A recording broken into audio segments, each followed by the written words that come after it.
Hola, muy buenas tardes queridos hermanos, queridas hermanas. Bienvenidos a este curso bíblico que está llevando los martes y jueves por esta página de San Marcos Evangelista. Un pequeño detalle bastante importante y es una disculpa. Ya los videos iban a empezar a ser subidos a YouTube, pero bueno, entre estar investigando y estar viendo, no alcancé a realmente a compilar todo el material. Entonces, bueno, realmente estoy clase con clase, estoy haciéndolo casi día por día para buscar información y toda esta situación. Entonces ya desde la siguiente semana, pues ya primeramente Dios, ya habrá un canal de YouTube, ya se subirán los videos a YouTube y de hecho una feligresa nuestra, primeramente Dios nos apoyará con la edición de los videos. Entonces esto ya será la siguiente semana, por lo tanto ahorita este martes y este jueves seguiré haciendo la transmisión en vivo y ya la siguiente semana ya no será en vivo, sino que se subirá los martes y los jueves a la red de YouTube y se compartirá a Facebook. Entonces pues bienvenidos, bienvenidas a esta penúltima clase en vivo y bueno, una disculpa de antemano.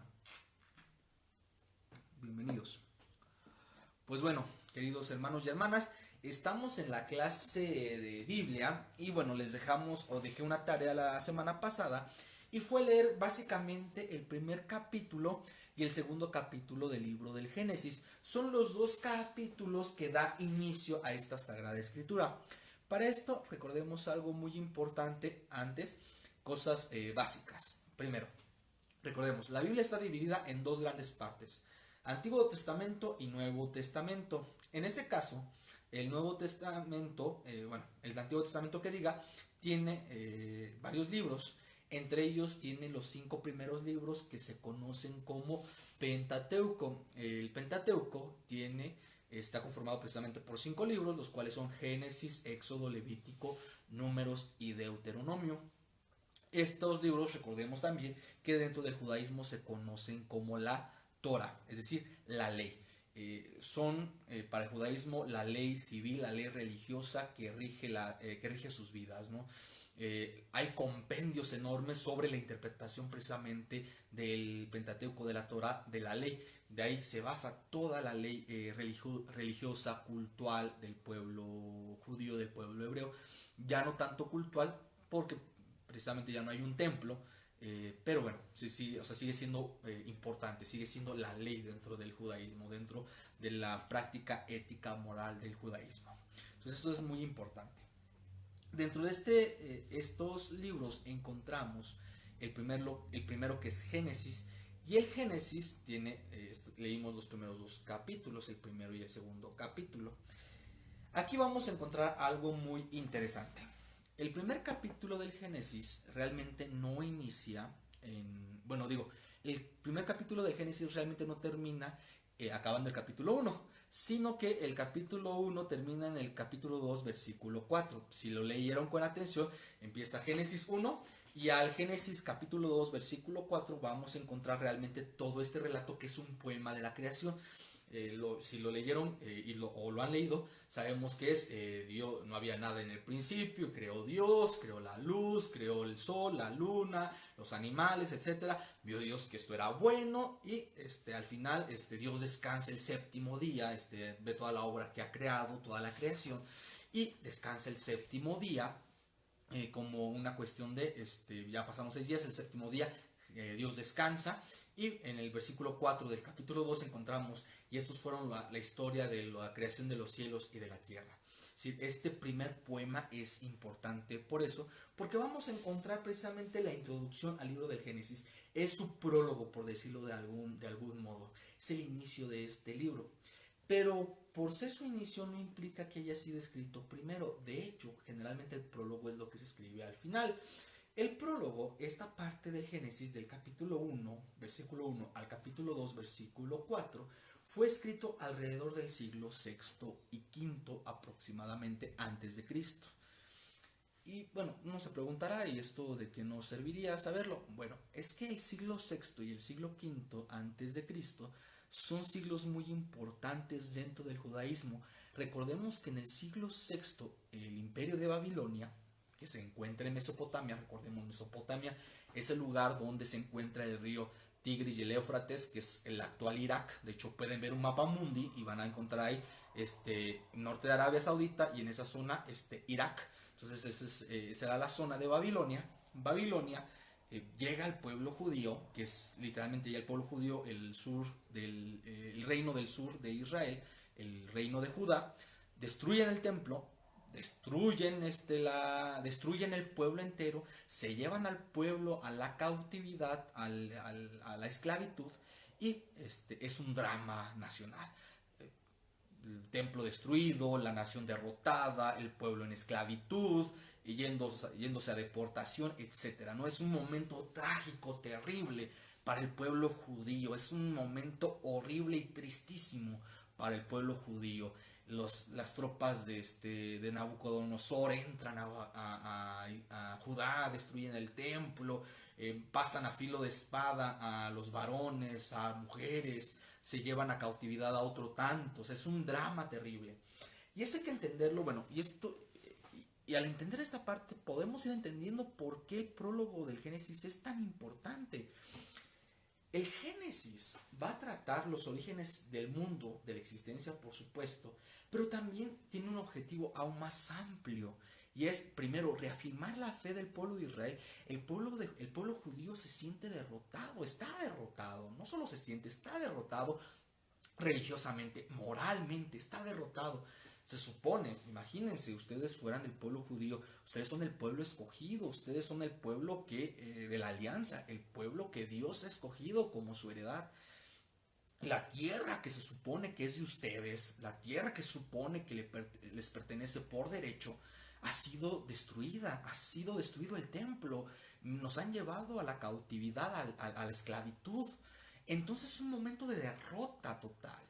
Entonces el pueblo judío empieza a pensar y a repensar su fe de ¿por qué nos pasó esto? ¿Por qué sucedió? ¿Qué pasó? ¿Por qué hemos sido derrotados? ¿Por qué hemos sido esclavizados? ¿De dónde surge el mal? ¿De dónde surge el viento? ¿De dónde surge el pecado? Empieza a ser una historia de su propia existencia religiosa. Es un volver a ir a sus raíces. ¿Qué hemos hecho? ¿Qué hemos realizado? ¿Por qué nos va tan mal? ¿Por qué nos va como nos va? ¿De dónde surge el pecado, la maldad, el dolor, la miseria? Y esas preguntas fundamentales son las que empezarán a contener los primeros 11 capítulos del Génesis. Por eso este prólogo, el capítulo 1, versículo 1 al capítulo 2, versículo 4, son tan importantes, porque es un credo, es una catequesis de fe. Y también digo esto porque recordemos, el pueblo babilonio en Mesopotamia tenía un texto que se llamaba el Enuma Elis. El Enuma Elish es un texto que también habla de la creación del mundo. De hecho, pueden ir a internet, buscar Enuma Elish poema completo y lo pueden leer. Es un texto, es precioso, es un texto muy bonito y data alrededor del siglo XX antes de Cristo. Estamos hablando años más, años menos, dependiendo el experto que lo diga, entre el 2100 a.C. al 1900 a.C. Más o menos se encuentra en ese parámetro de tiempo. Este poema, que narra el origen del cielo, del universo, de los dioses, etcétera, pues pasará de generación a generación, y el pueblo babilonio, por supuesto, muchos de sus dioses, del panteón de sus dioses, vendrán de este poema. Tendrán a estos dioses, al dios Marduk, a la diosa Tiamat, etcétera, etcétera. Entonces, esto es importante reafirmarlo. ¿Por qué? Porque si uno lee el Enuma Elish, hasta le va a parecer, es muy parecido al Génesis, es muy parecido al primer capítulo del Génesis, al capítulo 1 y al capítulo 2 del Génesis, es extremadamente parecido. Y entonces lo que decíamos la vez pasada, el pueblo hebreo se nutre de las fuentes de Mesopotamia y de las fuentes de Egipto, se nutre de sus textos, se nutre de sus tradiciones. El pueblo judío el pueblo hebreo nace de Mesopotamia. Recordemos, ya lo dije anteriormente, Abraham es de Mesopotamia, sale de Mesopotamia a Israel, a la tierra prometida, se le da, según el texto, esa tierra por heredad. El pueblo hebreo, el pueblo judío, será deportado, es decir, irá a la esclavitud a Babilonia. Entonces Babilonia, la región de Mesopotamia, es una región bastante importante. De ahí nutrirán sus mitos, sus ideas y demás. Pero la diferencia, si uno lee el Enuma Elish y luego lee el Génesis, es muy curiosa.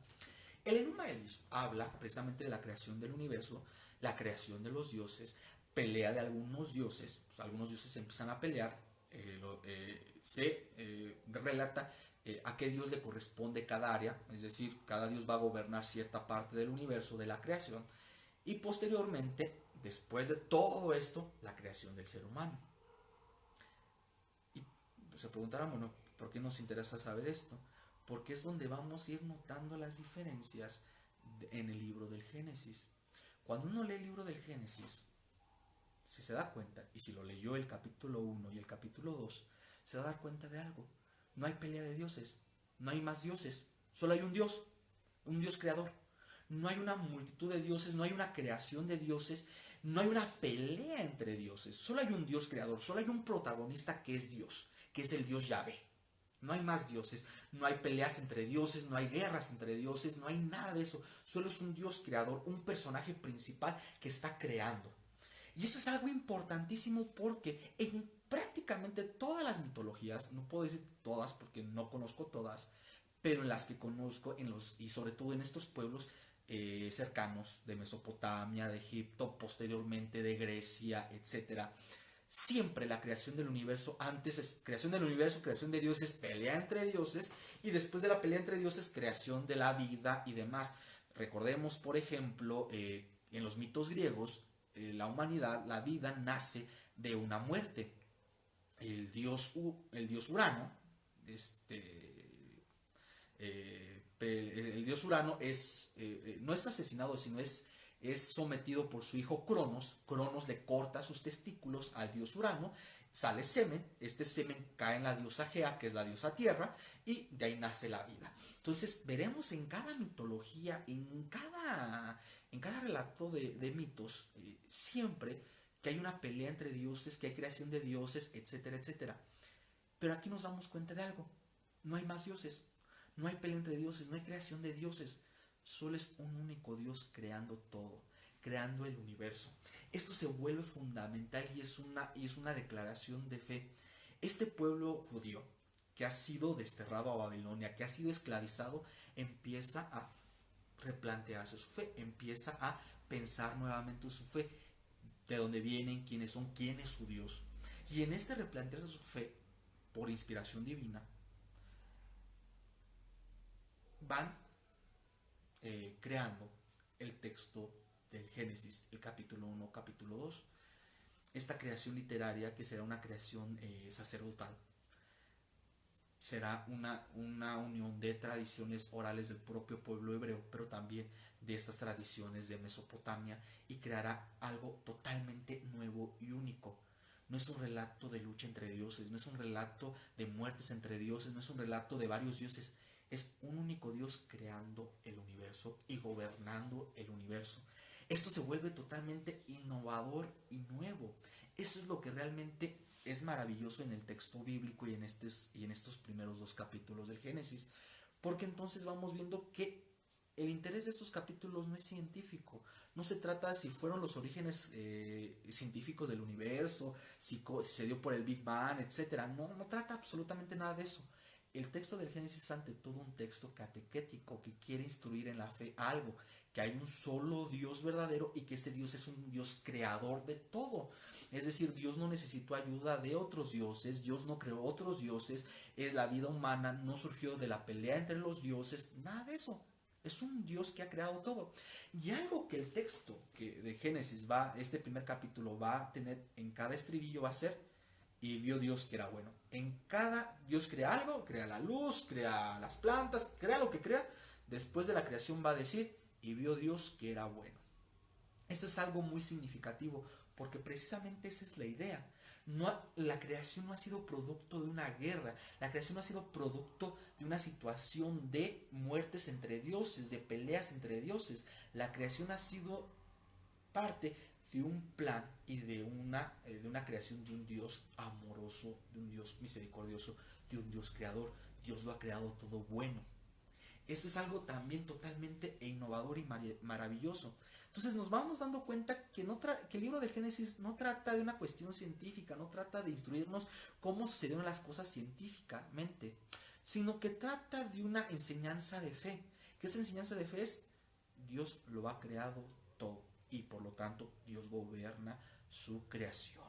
Entonces, con esta introducción vamos dando cuenta de la importancia que va a tener Génesis, primeros dos capítulos, y cómo este libro también está dentro de sus orígenes, o de que se nutre de fuentes de otras religiones, de otras regiones.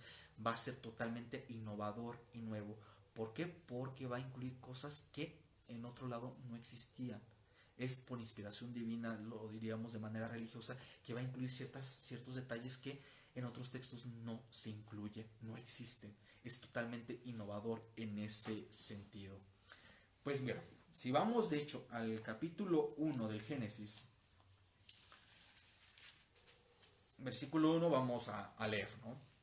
En el principio creó Dios el cielo y la tierra era caos y confusión, oscuridad cubría el abismo y un viento de Dios aleteaba por encima de las aguas.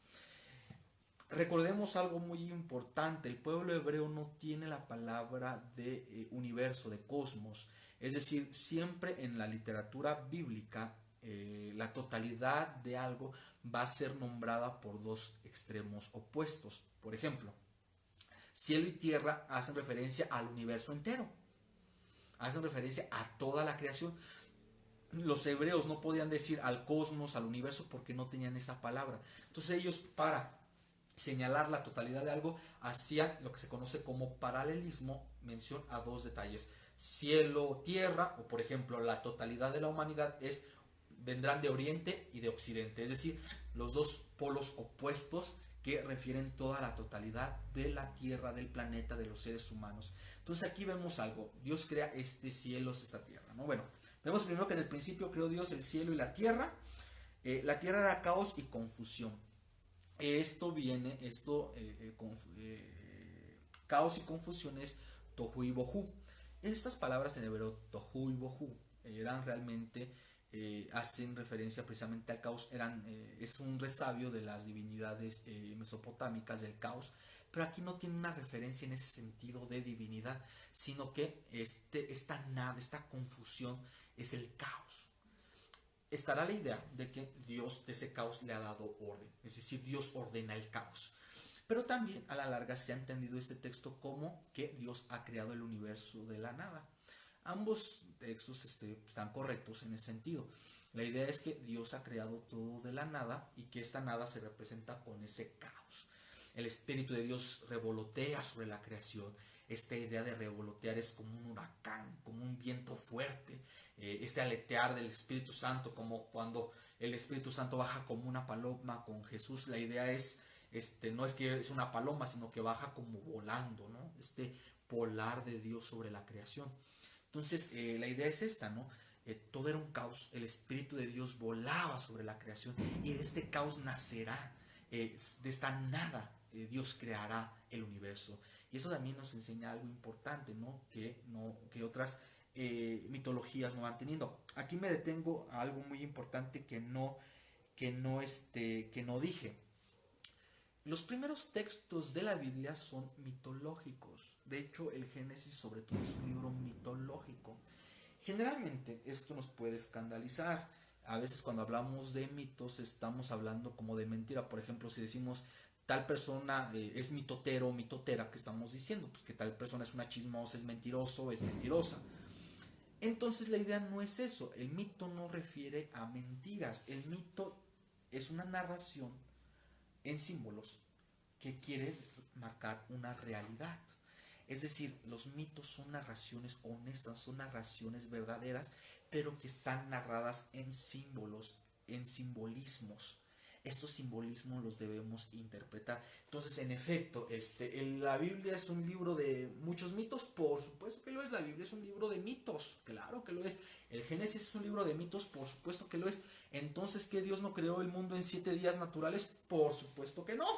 Para nada. Dios no creó el mundo en 7 días literal. Es un mito. Lo que estamos leyendo es un mito. Esto no es una mentira. Es un texto que está narrado en símbolos.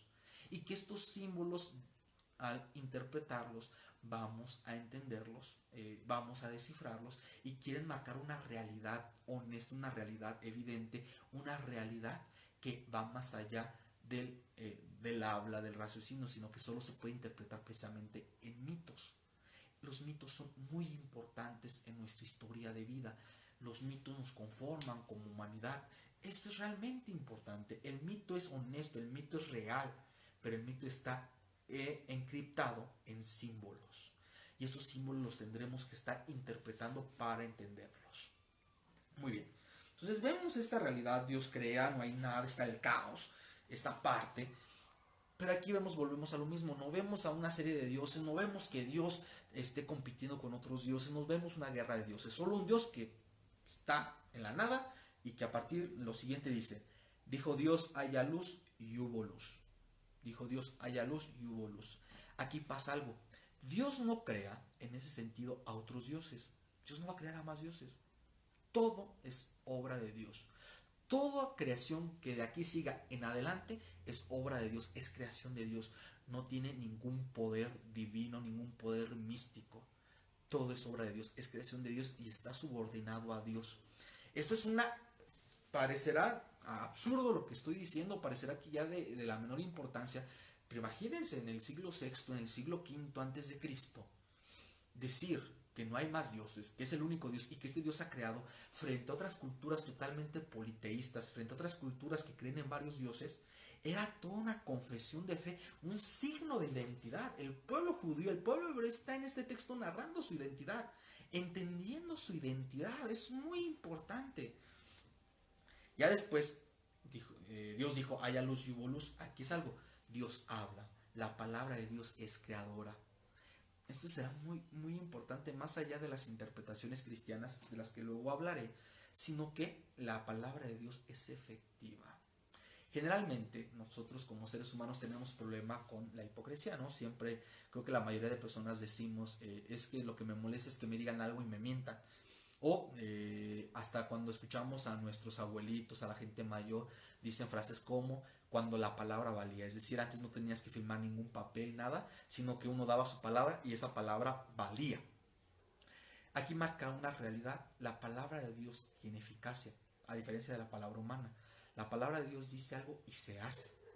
Es decir, Dios dijo que haya luz y ¿qué pasó? Hubo luz. O sea, no es que, no, pues a ver si a la luz le va a querer salir o es que a ver si Dios realmente va a crear la luz. No, o sea, Dios dijo, hubo luz y hubo luz, ¿no? La palabra de Dios es viva, es efectiva, crea, renueva. Esto será muy importante dentro de la teología. La palabra de Dios crea. La palabra de Dios es efectiva, es real, es al instante. La palabra de Dios no miente. Y cuando me refiero a palabra de Dios no me refiero a esto, no me refiero a la Biblia, me refiero a la palabra de Dios viva, a lo que es Dios mismo. Dios es efectivo. Entonces, la palabra de Dios es efectiva. Dios dijo, haya luz y hubo luz. Y esta creación es de Dios. No de varios dioses, no de otros dioses, sino de Dios únicamente. Entonces va haciendo toda una serie de creaciones. Crea la luz, crea el firmamento, obviamente desde la concepción hebrea antigua, donde el universo, luego les voy a enseñar una foto, el universo era literalmente una cúpula. Entonces era la cúpula, que era el cielo, esta cúpula estaba sostenida por las montañas. De hecho, si uno sale, más aquí en San Pedro Mártir, que hay un montón de cerros, uno sale, va a ver que el cielo hace como una cúpula y esta cúpula parece estar sostenida por las montañas. Entonces, la concepción mesopotámica, en la concepción hebrea antigua, era el cielo es literalmente, la tierra es plana, la parte de arriba es una cúpula que está sostenida por las montañas, en la parte de abajo, en los mares, está el inframundo, y en la parte de arriba están las aguas del cielo.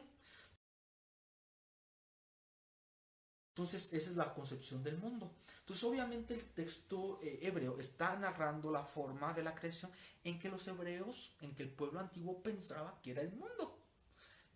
Obviamente, ellos pensaban que el sol y la luna era lo que giraba alrededor del sol, porque pues, la tierra era plana, estaba estéril y ya los astros girando alrededor de esta creación. Esto nos diría, entonces no tenemos que hacerle caso a este texto, no es importante porque no es nada científico para nada. Es decir, lo menos importante es eso, lo menos importante es la concepción del universo del pueblo antiguo. Lo que quiere decir el texto es lo de fe, lo más importante, que es esta creación es creación de Dios.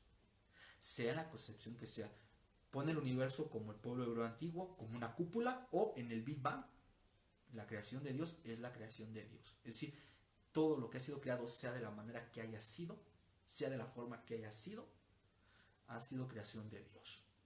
Entonces, va narrando toda la creación de Dios. Y llega un momento importante cuando crea la luna y el sol. Y si leemos el texto con cuidado, aquí pasa algo curioso. Vamos de nuevo a esta parte de la creación de la luna y el sol. Dice, dijo Dios, haya luceros en el firmamento celeste para separar el día de la noche y sirvan de señales para solemnidades, días y años. Sirvan también de luceros en el firmamento celeste para alumbrar sobre la tierra. Y así fue. Hizo Dios los dos luceros mayores, el lucero grande para regir el día y el lucero pequeño para regir la noche. Aquí no le dice, creó él solo la luna, dice, creó los luceros, creó estas partes. No les da nombre, porque volvemos al sentido de identidad de un solo Dios, del monoteísmo. En los pueblos antiguos, el sol, la luna, eran dioses. El sol, por ejemplo, en el pueblo egipcio, Ra era el dios sol. En el pueblo griego, Apolo era el dios sol. Entonces, en todas las culturas, el sol, inclusive en México, en el pueblo azteca, Huitzilopochtli era el dios sol. Coyolxauhqui era la diosa luna. Entonces, siempre en todas las religiones míticas, en todas las religiones antiguas, en todas las religiones antiguas, el sol y la luna eran dioses. Aquí pasa otra cosa que va reafirmando el sentido de identidad, el sentido catequético, el sentido de instrucción religiosa del Génesis. La luna y el sol no son dioses, son estrellas en el firmamento y se acabó, creación de Dios y punto. Y esto sigue siendo moderno en cierto sentido, o sea, la realidad es que ¿cuántas veces no pensamos que los astros influyen en nuestras vidas? El horóscopo finalmente es pensar que el astro influye en mi vida, que de alguna manera los planetas influyen en mi vida. La realidad científica, la realidad concreta es que a los astros no les interesa nuestra vida. Esa es la realidad. O sea, los astros, el sol es una masa de gas caliente quemándose, es únicamente eso. Los planetas, los astros son solo rocas en el universo, gases quemándose, etcétera, etcétera. Es decir, a los planetas no son dioses, no tienen ninguna calidad o cualidad especial que influya sobre nosotros. Y eso lo deja claro la Biblia. Eso lo deja claro esta parte. Y que sigue siendo importante. Imagínense simplemente que una mujer que ha sido violada llegara a mi oficina y que me dijera es que fui violada y yo le dijera, bueno, es que fuiste violada porque tu horóscopo te lo dijo, porque los astros influyeron y por eso te pasó. Es absurdo, es tonto. Es decir, no es una realidad. Es que me despidieron de mi trabajo, no me finiquitaron bien, pero fue porque Júpiter estaba ascendente a Mercurio. O sea, no fue por injusticia social, no fue por la maldad humana, fue porque los astros de manera increíble, de manera mítica, de manera, no ni mítica porque sería ocupar mal la palabra, de manera mágica influyeron sobre eso. Pues no, la realidad es que lo que va marcando la Biblia es una realidad que hasta nosotros nos llega a dar. Ningún astro, ninguna creación de Dios influye en tu destino. No son seres mágicos, no son seres poderosos en ese sentido, son creación de Dios. Son creación de Dios que agradecemos, en la que tenemos que vivir y disfrutar, pero no tiene ningún poder mágico alguno que nos influya en el bien y en el mal. O sea, lo que influye en el bien y en el mal es nuestra ética personal, no un astro. Y esto será más importante posteriormente porque empieza la creación de los animales. Y eso también se vuelve importante porque recordemos, los animales siempre dentro de los pueblos antiguos eran, y todavía en algunas culturas, eran divinidades. Era la divinidad o sea, simplemente veamos el panteón egipcio, el chacal era el dios Anubis, y así podemos ir viendo, Ra, el dios águila, el halcón, y ahí podemos ir viendo esta parte, y aquí viene otro testimonio de fe del pueblo hebreo. Estos animales no son Dios, son creación de Dios. y que también vuelve a darnos un sentido catequético a nosotros. ¿En qué sentido? Uno va a lugares donde realizan limpias, donde realizan esto, y se van a dar cuenta que cuántos gallos, gatos no matan. Y vaya, y más allá de la crítica y todo eso, nos vamos dando cuenta que muchas de estas realidades nos hacen abusar de la creación. Nos hacen abusar de la creación que Dios nos dio. ¿Por qué? Porque queriendo influir en un destino, queriendo influir en una realidad supersticiosa, mística, sometemos a los animales a maltratos y a muerte. Porque creemos, o hay gente que cree, que al hacer eso el ritual tiene poder. Y aquellos animales inocentes, como gallos, como gatos, son asesinados, son masacrados. Entonces, aquí va marcando otra realidad también importante, que nos es una realidad importante a nosotros, que es, a ver, y esto va a ir finalizando con lo otro. Ya Dios crea todo el universo y dice Dios al final, y vio Dios que era bueno. La realidad es esto, ya va creando, perdón, crea el ser humano, ya posteriormente, ya lo crea, y aquí también tiene una cuestión catequética. Dios crea al ser humano a imagen y semejanza suya. Esta imagen y semejanza suya es increíble porque en los pueblos igual antiguos, en pueblos sobre todo en el Medio Oriente, las dinastías de los reyes tenían o eran engendrados directamente de los dioses. Por ejemplo, es decir, el rey que gobernaba en esos pueblos de Medio Oriente era un rey y una divinidad, era un rey y Dios al mismo tiempo. De hecho, si han visto la película de 300, esta película famosísima donde 300 y si han visto esa película, se van a dar cuenta que Jerjes siempre es tratado como no solo como un rey, sino como un dios. Ya está, Jerjes se presenta como un dios bueno, misericordioso. Y es que en el Medio Oriente era muy común esta práctica, es decir, el gobernante es engendrado por los dioses mismos. Pertenece a un linaje divino. Eso es importante. Y eso será importante porque hasta en el pueblo romano, cuando conquisten esta zona del Medio Oriente, empezará una cuestión donde los emperadores romanos ya no se ven solo como emperadores, sino se ven como emperadores y como dioses. Alguna vez han visto inclusive Augusto César. Augusto, ese término es un término divino. Augusto era un término con el que se referían a los dioses. César es el Señor, o sea, César es el Dios en ese sentido.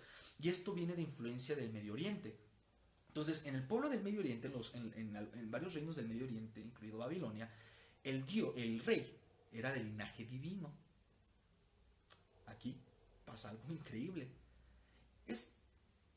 Si el rey era de origen divino, era de linaje divino en los pueblos de Mesopotamia, en los pueblos del Medio Oriente.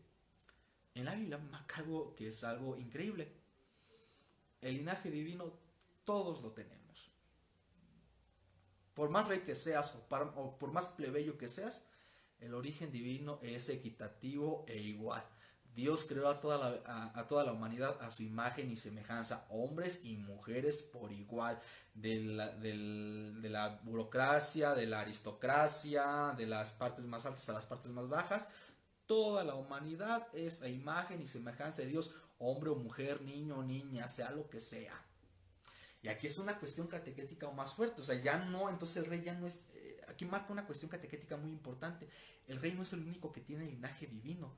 Todos los seres humanos, toda la humanidad, hombres y mujeres por igual, pertenecen, por decirlo de algún modo, a ese linaje divino, porque son creación y semejanza de Dios. Entonces aquí van marcando otra realidad catequética muy importante.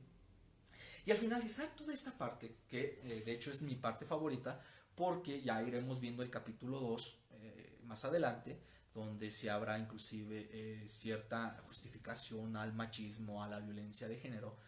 En esta parte, en esta primera parte, marca una realidad: hombre y mujer son creados a imagen y semejanza de Dios en dignidad y en igualdad, sin diferencia. Y al final de toda la creación dice, y vio Dios que era bueno y descansó el séptimo día. Así termina. Entonces, en este texto, en este poema, vemos que es un texto catequético que enseña algo. La creación... y a los seres humanos se les bendice como a los animales en reproducirse, pero más allá, a los humanos se les da otra capacidad de gobernar la creación. Este gobierno de la creación obviamente se ha malentendido e inclusive algunas iglesias cristianas a lo largo de la historia, y yo diría el cristianismo a veces en general tristemente ha malentendido esas palabras, ha entendido esta parte de reinar o gobernar la creación como someterla, destruirla, asesinarla y literalmente destruirla. No, y de hecho en algún momento era la idea de mientras más explotabas la creación más cristiano eras, porque Dios dijo somete la creación. Entonces si la contaminabas, cortabas los bosques y demás, yo estaba haciendo un trabajo cristiano, la estaba sometiendo. Actualmente se entiende que esa parte no es real, es decir, la idea no es someter a la creación en esa violencia, sino que el mandato que Dios le da a los humanos es regir la creación con justicia, con amabilidad, con misericordia. Por eso son hechos a imagen y semejanza de Dios, porque comparten ese amor, esa misericordia, ese raciocinio con Dios, compartimos ese raciocinio con Dios y por lo tanto debemos regir la naturaleza con amor, con misericordia, con prudencia, con entendimiento, con todas estas situaciones que a lo largo de la humanidad no lo hemos manejado. Es un hecho, o sea, todas estas crisis de contaminación, de vida, de insostenibles para el planeta, pues es porque no hemos sabido gobernar la creación con el respeto que se merece, sino que hemos no gobernado, abusado de ella y nos hemos plantado como superiores a toda la creación y no nos vemos como parte de la creación, sino nos vemos superiores de la creación.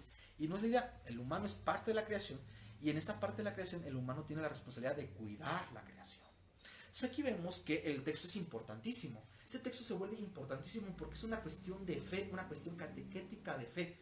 El Génesis está enseñando la naturaleza de este Dios creador que ha creado todo sin ayuda de nadie, sin ayuda más que de su voluntad, de su palabra, que gobierna la creación y que su creación es buena, incluido nosotros, que a veces me molesta cuando escucho gente decir que los seres humanos somos un virus, una peste. Oye, pues no sé con qué humanos te juntes o nos juntemos, pero pues yo no me considero virus, yo no considero a Jesús un virus, yo no considero a los médicos, médicas, enfermeros, enfermeras como un virus, todo lo contrario, creo que hay gente, no digo que yo lo sea, para nada, pero creo que hay gente en el mundo muy loable, muy buena, hay gente que realmente se da a los demás en amor y que cuida la creación. Entonces, nos recuerda el Génesis algo, es una cuestión de enseñanza de fe. Es una cuestión que no quiere instruir de manera científica absolutamente nada, sino demostrar algo. No importa esta creación es de Dios. Esta creación Él la ha creado, la gobierna, la sustenta, la sostiene, y el ser humano comparte con Dios el cuidado de esta creación y la administración sobre toda esta creación. Diría mejor, más que gobierno de la creación, sería la administración de la creación. Y eso es algo que se vuelve muy importante porque entonces vamos entendiendo que también nos invita a alejarnos de ciertas posiciones destructivas dentro de la vida o que pueden someter en violencia a los demás. El Génesis nos enseña varias cosas, este primer texto, ya para finalizar y para recordar, nos recuerda que gozamos de la creación, que estamos llamados a disfrutar de la creación y a disfrutar de la creación de una cuestión de manera agradecida, que estamos llamados a vivir en la creación, a disfrutar la creación de manera responsable y agradecida, que no somos malos, que estamos llamados todo lo contrario, a lo mejor de la creación, que estamos llamados a vivir y a compartir la creación con los demás, y que esta creación, a la cual tenemos que vivir agradecidos y felices, nos es correspondida para cuidarla, guardarla, preservarla para las generaciones venideras, para que ellos también la disfruten, la gocen y la compartan con sus demás compañeros. Esa es la realidad, porque inclusive la bendición que se le da a los animales y a los humanos entre ellos es la procreación, la sexualidad. Esto implica algo. La bendición es que Dios da, es una bendición que se puede cumplir. Las bendiciones no son abstractas, no son de que te voy a bendecir con esto que no puedes ver, ¿no? La bendición es algo que se puede hacer, que se puede cumplir, que se va a cumplir. Y la cuestión, Dios bendice la sexualidad. Eso es algo más importante porque entonces es algo que nosotros con Dios compartimos inclusive la procreación del mundo, que no es el fin de la sexualidad, pero que también lo podemos compartir en la procreación. Y que en la sexualidad también estamos llamados a disfrutar y compartir nuestra propia corporeidad, nuestro propio cuerpo de manera responsable. Entonces, si nos damos cuenta, el Génesis es un texto que nos habla de el amor a la vida, el gozo a la vida, el disfrute de la vida, el respeto a la vida en el sentido no abstracto, sino en el respeto a la vida visible que hay, que existe, que podemos ver y que estamos llamados a compartir los unos con los otros. Y estamos llamados a reconocer y vivir este mundo de manera agradecida. Eso es lo que habla realmente Génesis. Eso es lo que nos debemos recordar. No es un texto que hable de moral sexual, no es un texto que hable de una realidad científica, no es un texto que hable de supersticiones, para nada. Es un texto que habla de manera clara y concisa que hemos sido creados, somos parte de la creación, somos llamados a cuidar la creación y a disfrutar de la creación. Y que esta creación es obra de Dios. No hay nada de superstición, no hay nada de irreal, no hay nada de mágico en ese sentido. Es algo muy concreto, muy real, muy táctil, algo que podemos vivir y compartir. Y que hemos sido creados también, algo que se nos olvida, en igualdad, hombres y mujeres, no importando condición, no importando nada. Y aquí nos abre entonces un panorama hermoso, que entonces todavía es un panorama que puede ser, que podemos entender y que podemos ser actual el día de hoy. ¿Cuántas veces tenemos que entender que somos iguales hombres y mujeres, que tenemos que tener esta equidad? ¿Cuántas veces debemos comprender que debemos ser responsables en la creación para poder disfrutarla y para que nuestras generaciones venideras las disfruten también? Entonces, si nos vamos dando cuenta, es un texto actual que nos habla actualmente, que nos habla a no ser abusivos y que nos habla sobre todo a ser agradecidos. Entonces, tal vez dije palabras muy duras, sobre todo en estas partes de los horóscopos y el sacrificio de animales, pero francamente sí creo actualmente que eso puede ser realmente un abuso. La realidad es que la maldad humana va más allá de unos astros que estén en el universo, creo, y que por tener buena suerte o por tener a mi ser amado amarrado a mí, pues no por eso voy a estar literalmente poniendo en extinción a colibríes, que es una realidad. Los colibríes están a punto están al borde de la extinción o están al borde de una crisis porque se utilizan para los amarres. O sea, creo que la realidad nos está llamando esto, el Génesis nos llama a replantearnos como humanidad, a replantearnos a ver qué estamos haciendo. Y ya para finalizar también les recomiendo, si ven la película de Noé, no es una muy moderna, de hecho actúa Emma Watson, y bueno, les recomiendo ver esta película, más allá de las cuestiones que tenga, que de hecho la película de Noé, ya aquellos que la vean y quieran comentarla, pues realmente es una película que no se basa solo en el texto bíblico, sino se basa en fuentes extrabíblicas, que eso no es lo importante. Pero hay una escena que quiero que vean, y es la escena donde ya están en el barco y Noé está con sus hijos y empieza a hablarles de la creación del mundo. Esa escena vale toda la película. Entonces, de verdad, les invito a que vean esa película y sobre todo pongan atención en esa escena, que es maravillosa y fantástica, porque vamos a entender eso de la tradición oral, de cómo se van compartiendo las tradiciones de manera oral, y aparte conjuga la parte de ciencia y de tradición mítica de una manera pero hermosa esa escena. Entonces les invito a que lo vean y podamos entender mejor esta parte. Pues queridos hermanos y hermanas, nuestra clase ha llegado a su fin.